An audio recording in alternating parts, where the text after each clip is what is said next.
Hey guys, welcome back to my channel Rewind That. It's your girl Miss K. So today we're going to be going over the latest episode of The Oval, episode number 14, called One Time.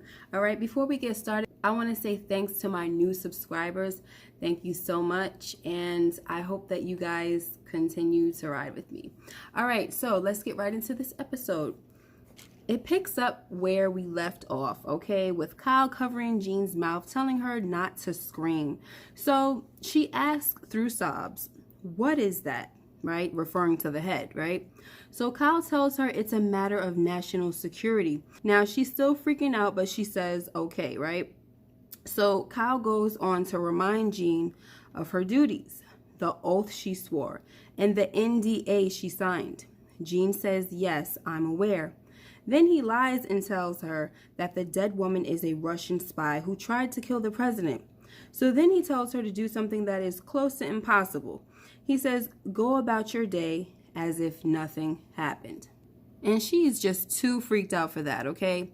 Anyway, she has to go to the president's room to clean up the red wine that the president supposedly spilled, while Kyle loads Denise's body into a trunk. So next, just like I told you guys last week, Barry tells Sam that he doesn't know where the knife and the money came from. So he swears to his parents he doesn't know. But then he gets a thought and tells his parents and Sam that Picky once told him about Kareem being a drug dealer and Sharon helping him. Next, we see Sharon and Kareem being nasty and highly unprofessional behind the counter at work. So it looked like he went down on her, okay? And she tries to tell him that it was a big mistake and they shouldn't have done anything. Then he pretty much ignores her, okay? And he has the store closed early. And I guess that's because he wanted to get into them drawers, all right? She wasn't really trying to fight it anyway, so, we already know what's going on with that. Next, Sam drops Richard and Nancy and Barry off, right? And as Barry and Nancy go inside, Sam tells Richard that things are about to get ugly. So Richard says, "Yeah, it's a good thing I'm not in the White House anymore." But Sam says, "But you are. Priscilla stood up for you during a meeting and they're letting you come back."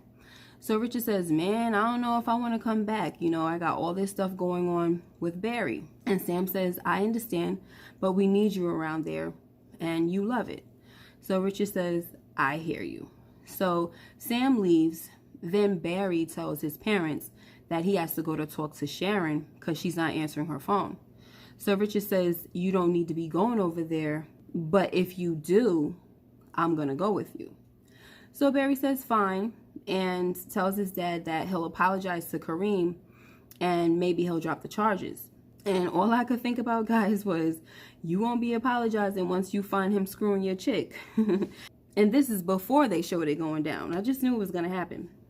Anyway, so next, Jean is scrubbing the blood/wine off the floor in the president's room. And as soon as evil Victoria enters the room, she asks, "What are you doing in here?" So Jean says, "I was cleaning, ma'am." And I'm just like, duh, what the heck does it look like she's doing? Anyway, so she tells Jean to get out so she can pop a pill or two and go through some of the dresses in her closet, in which she throws them on the floor and has a little tantrum. I guess she was basically saying that the clothes were garbage or whatever. Something that Lilly had picked out for her, right? So then she goes to her nightstand and she finds a lip-stained glass. And of course, she knows that Denise has been in her room. So she goes to confront Hunter about it, and he doesn't want to deal with it, okay, because he's got a whole lot on his mind, obviously. But when she doesn't give up, he starts yelling, and Victoria tells him, "Keep your voice down because someone is leaking everything to her parents." And to be honest, I wouldn't be surprised if it was Kyle, guys. Anyway, so Victoria tells Hunter that he needs to stop seeing Denise because it could ruin both of them. She tells him that she's worked too hard and sacrificed too much. So Hunter tells her that he gave up his whole life from the first time they met. So here we learn that Hunter and Victoria were forced to marry after she got pregnant from the first time they had sex. So these guys didn't even seem to even have a real relationship or whatever, Anyway, so he sounds just like Gail, okay? He starts saying, "I don't want any of this. I don't want this life." And then he tells her, he don't want her either, okay? But I sure am curious as to why he ran for president, okay? Like, what does her parents have on him? Or what are they hanging over his head that he would agree to a life he doesn't want? Anyway, so Don comes in, and it obviously his presence interrupts Victoria and Hunter. And of course, it's welcomed by Hunter because he basically pushes Victoria out, like, you know, my wife was just leaving anyway. So then Hunter tells Don that Denise is dead. Don also finds out that Kyle was on duty while Hunter was with Denise. So Don calls Kyle and tells him that he needs to see him right away. And Kyle says, I'll be there in 20 minutes.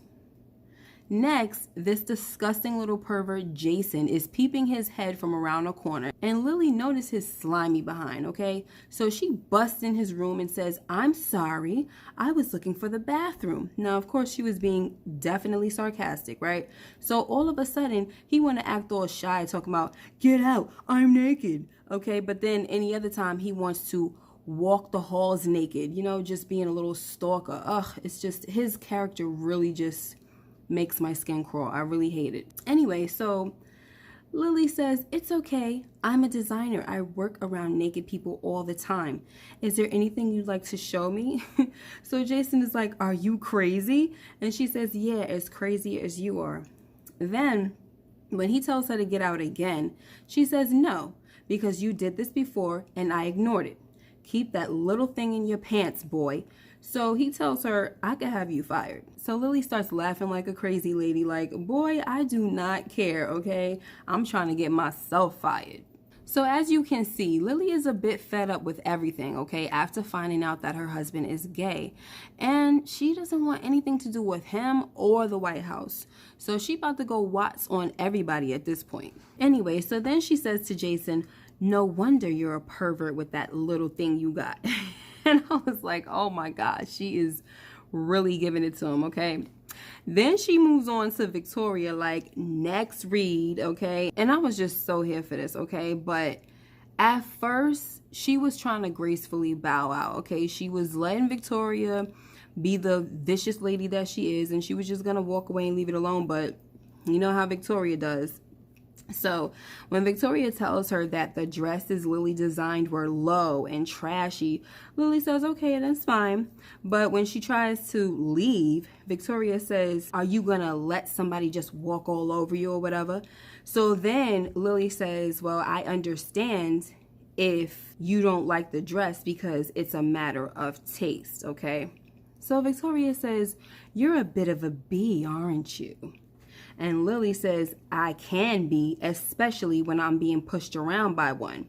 So tell me, Victoria, what's up? Oh my gosh, this girl. So anyway, so Victoria was like, pardon me? And girl, I'm like, you heard her. You know what I'm saying? But I felt like Victoria kind of seemed amused at first. But as things was going on, in the end, she did not like the way Lilly was speaking to her because she was calling out some real stuff. And we'll get to that in a minute, right? So when Lilly asks her why she chose her, right? Victoria says some crap like, it's so your husband can keep mine in line. But Lilly wants to know the real reason because she ain't got time for none of this anymore, right? So Victoria tries to pull her little power card and say, do you know who you're talking to? And Lilly, aka Watts, says, yes, a very insensitive woman who feels like it's best to put people down rather than live in her own truth. Anyway, so they were just going back and forth, right? Victoria asks Lilly what it feels like to be married to a gay man. Lilly tells her that no other designers wanted to dress her because she's wicked. Then she tells Victoria to get Jason some therapy because perverts turn out to be serial killers. And then she dropped the mic, and just left. So when Lilly leaves, Don is on his way up. So, Lilly don't want to hear none of him and she keeps it moving, right? But Don, he has his own thing to do. He has to get to the president's bedroom for some reason, right? But the troll on the bridge, aka Victoria, won't let him pass. So you know what she's doing here, right, guys? Since she couldn't use her power trip on Lilly, she took it out on Don. Anyway, so next, Kyle and Max have a few words. But Sam comes in and tells Kyle to leave Max alone, then tells Max to go on a break. Then Sam asks Kyle who was in the president's bedroom, and Kyle says, "I'm sorry, sir, I can't say." And Sam is like, "Don't give me that bull. I know you ain't trying to play these games with me." But Kyle still doesn't tell him. So Sam says, "Watch your step." And that was that. So next we got Sharon and Kareem. They're closing up. And Sharon says, "Okay, I'm going to head home." And Kareem says, "No, stay with me." So she says, "I can't." And he asks why. So then she makes this stupid confession that no one has ever made love to her the way Kareem has. She even goes on to say that she thinks about Kareem when she's with Barry. And my thing is, if that's the case, what are you doing with Barry? Like, why would you be wasting time with one man when you be thinking about another? I mean, Kareem is like basically fair game now, right? He doesn't have a girlfriend anymore, and he's made it clear more than a few times that he wants Sharon.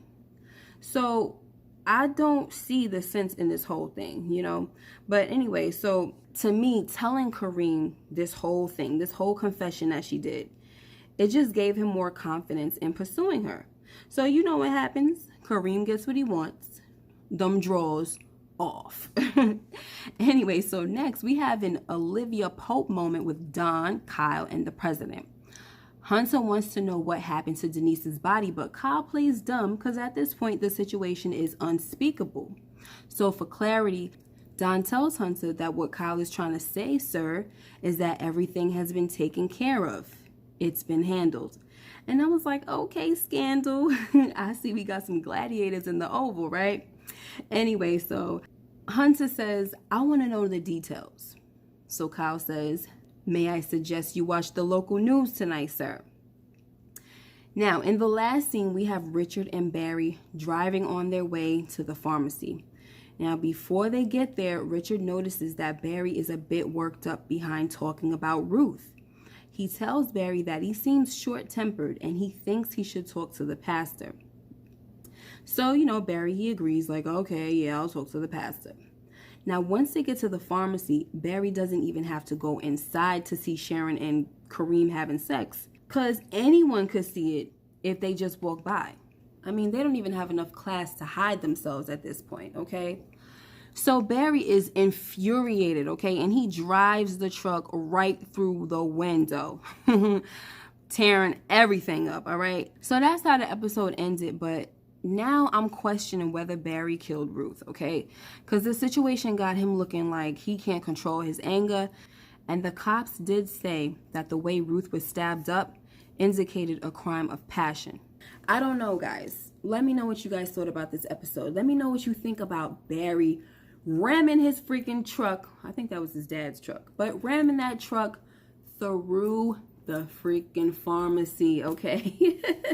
He does need some counseling, okay? He does seem like he needs to learn to control his anger, but I don't know, guys. So we will see. I honestly want to see a little bit more of Miss Maud. I was hoping that she would stay, but clearly she didn't. I mean, I guess last week when Victoria told her she doesn't need to stay, the mom really decided not to stay. So whatever. So I can't wait to find out more behind their history. You know, what does Victoria's parents have over Hunter? You know, why did Hunter run for president? All of the above. I mean, I guess if their main goal is for Victoria to be the president one day, then I guess I would understand that. But I just need a little more. So kind of seems like as we go along, we are getting more details and we're getting to know more and more about the characters. So that was pretty good. Anyway, that was my review, guys. Let me know what you guys thought. Leave your comments. Make sure you like, share the video, and hit that notification bell so you know when I upload more videos like this one. Take care. Be blessed.